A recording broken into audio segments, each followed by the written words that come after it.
দেবী সতীর পিতা প্রজাপতি দক্ষ এক বিরাট যজ্ঞের আয়োজন করেছিলেন। সেখানে মহাদেবী আমন্ত্রিত ছিলেন না। দেবী সতী ক্রুদ্ধ হয়ে পিতার যজ্ঞালয়ে উপস্থিত হলেন। পিতা!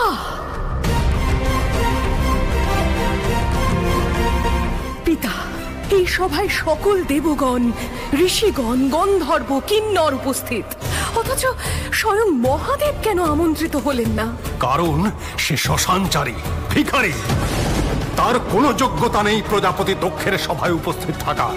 তার আচরণ দেখে মনে হয় না সে দেবতা। কিছু শ্মশানচারী ভূত প্রেত তার অনুচর। এখানে সম্মানীয় দেবতা, ঋষি ও বিশিষ্ট জনেরা উপস্থিত।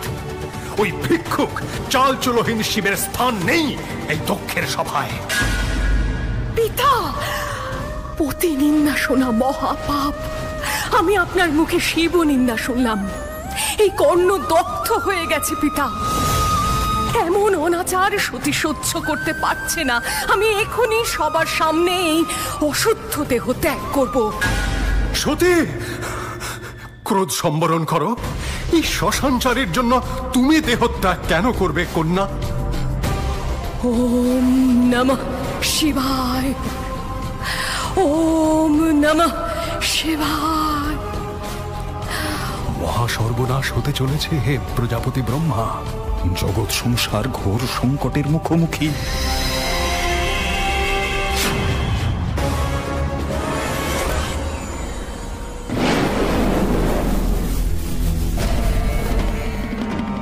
সতী!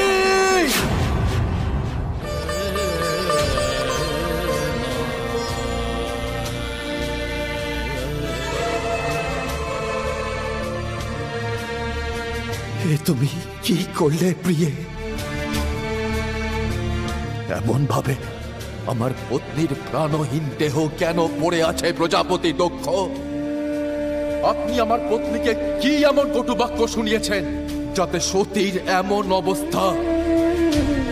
তোমার মৃত্যু যে আমায় ব্যাকুল করেছে, আমি আমার ক্রোধ সংবরণ করতে পারছি না। সতী, তুমি ফিরে এসো, ফিরে এসো দেবী।